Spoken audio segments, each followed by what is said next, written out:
Channel को subscribe करें ताकि आपको लेटेस्ट वीडियो मिलता रहे। Friends, welcome to my channel. देखिए, इस वीडियो को आप अच्छे से गौर से सुनिएगा, क्योंकि ये आपके लिए अच्छा है कि शिक्षा पे बजट का आकार किस तरह है और सातवें चरण में की बहाली को लेकर भी है। तो इस तरह का जो शिक्षा का बजट है, उसका आकार आप देखकर कितना बहाली होगा, कैसे देख रहे हैं। स्टेट की अभ्यर्थी है, इधर प्रोफेसर की बहाली होना है कई कॉलेज में।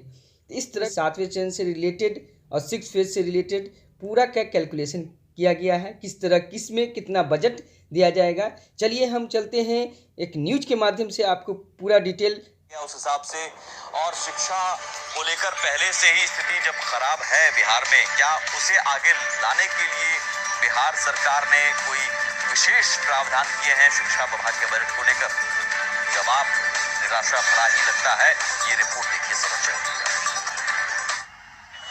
शिक्षकों की नियुक्ति का ये दौर लंबा चले। अभी तो छठे चरण की नियुक्ति चल रही है, इसी में कुछ जगह का बाकी है या कहीं कहीं पर शिकायत के कारण उसकी जांच चल रही है।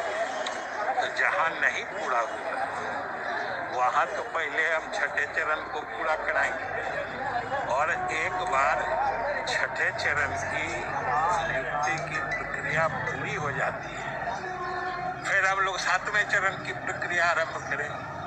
1.25 लाख से ऊपर शिक्षकों की नियुक्ति करनी। एक तरफ तो शिक्षा मंत्री विजय चौधरी 1.25 लाख शिक्षकों की नियुक्ति की तैयारी का दावा कर रहे हैं।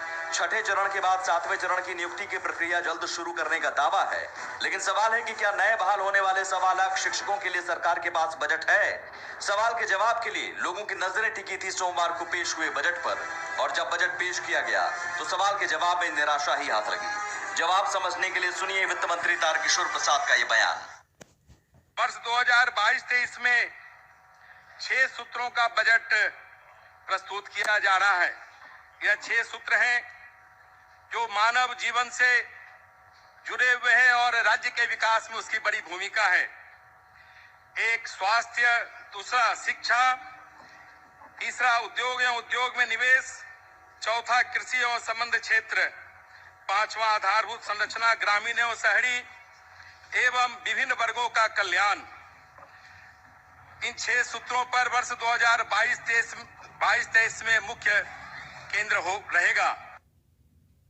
सोमवार को वित्त मंत्री तारकिशोर प्रसाद ने बजट आकार में 19,000 करोड़ की बढ़ोतरी के साथ 2,37,691 करोड़ का बजट पेश किया। वैसे तो 6 सूत्री लक्ष्यों को फोकस करते हुए बजट को बताया गया, जिसमें शिक्षा, स्वास्थ्य, कृषि, उद्योग, समाज कल्याण और आधारभूत संरचना शामिल है। लेकिन आंकड़ों की बाजीगरी में वित्त मंत्री ने ये नहीं बताया कि वो नए नियुक्त शिक्षक और आने वाले दिनों में नियुक्त होने वाले 1.25 लाख शिक्षकों को वेतन कहां से देंगे। ये सवाल इसलिए क्योंकि हर साल की तरह इस साल भी भले ही बजट का सबसे ज्यादा हिस्सा शिक्षा पर खर्च किया जाएगा, लेकिन ये सुनने में सिर्फ अच्छा लगता है। हकीकत में पिछले साल के मुकाबले शिक्षा विभाग के बजट में कंजूसी ही बरती गई। वर्ष 2022-23 के लिए राज्य सरकार ने शिक्षा के क्षेत्र में नवाचार, गुणात्मक तथा आधारभूत संरचना को मजबूत करने के लिए सर्वाधिक बजट तथा आधारभूत संरचना आदि संरचना को मजबूत करने के लिए सर्वाधिक बजट यथा 39,191 करोड़ 87 लाख रुपए का प्रावधान किया है। जरा आंकड़ों के जरिए समझिए कैसे बिहार में शिक्षा विभाग के बजट में कंजूसी बरती गई।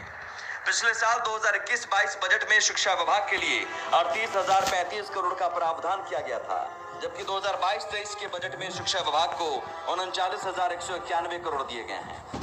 यानी शिक्षा विभाग के बजट में पिछले साल के मुकाबले सिर्फ 1,156 करोड़ की बढ़ोतरी हुई है।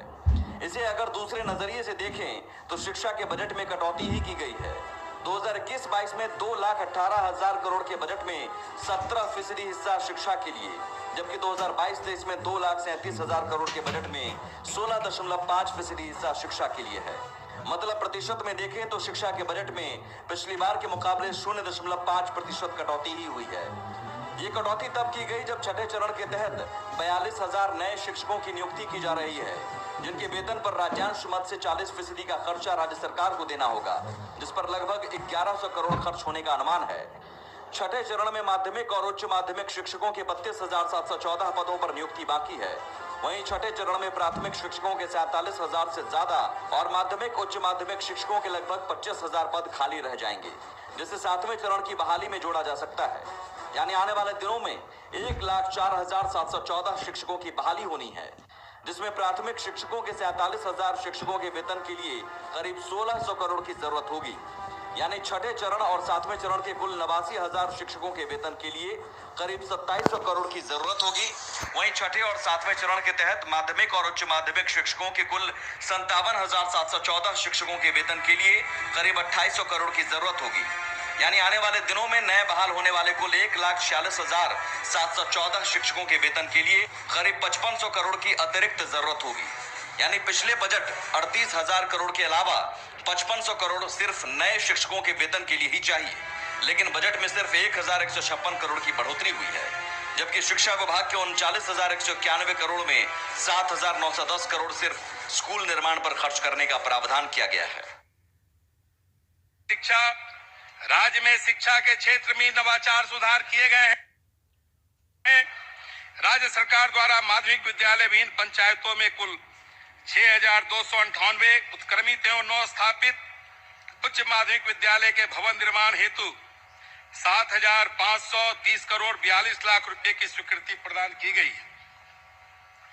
राज्य के माध्यमिक विद्यालय विहीन पंचायतों में स्थापित उच्च माध्यमिक विद्यालयों में एवं राज्य के कृत प्राथमिक विद्यालयों में प्रधान शिक्षक के पद के सृजन की स्वीकृति दी गई है। यानी स्कूल निर्माण को छोड़ दें तो शिक्षा विभाग के पास 31,281 करोड़ की बचता है, जिसमें मौजूदा 3,83,000 शिक्षकों के वेतन देने और बाकी खर्च का भी प्रावधान है। सवाल है कि नए बहाल होने वाले शिक्षकों के लिए बजट में प्रावधान क्यों नहीं किया गया? आखिर नए बहाल होने वाले करीब 1,42,000 शिक्षकों को वेतन कहां से देगी सरकार? क्या नए शिक्षकों के वेतन देने को लेकर राज्य सरकार के पास कोई योजना है? ये सवाल इसलिए भी अहम हो जाते हैं क्योंकि पहले से ही नियुक्त 4.25 लाख शिक्षकों को वेतन देने में 2 से 3 महीने की देरी हो रही है। सवाल ये भी कि सरकार के पास 7वें चरण की नियुक्ति को लेकर क्या प्लान है? Bureau report. 2019 में स्टीटी की परीक्षा हुई, 3 साल बाद भी सर्टिफिकेट अब जाकर दिया जा रहा है, लेकिन उसमें भी सर्टिफिकेट नहीं दिए जाने को लेकर कई सारे सवाल हैं।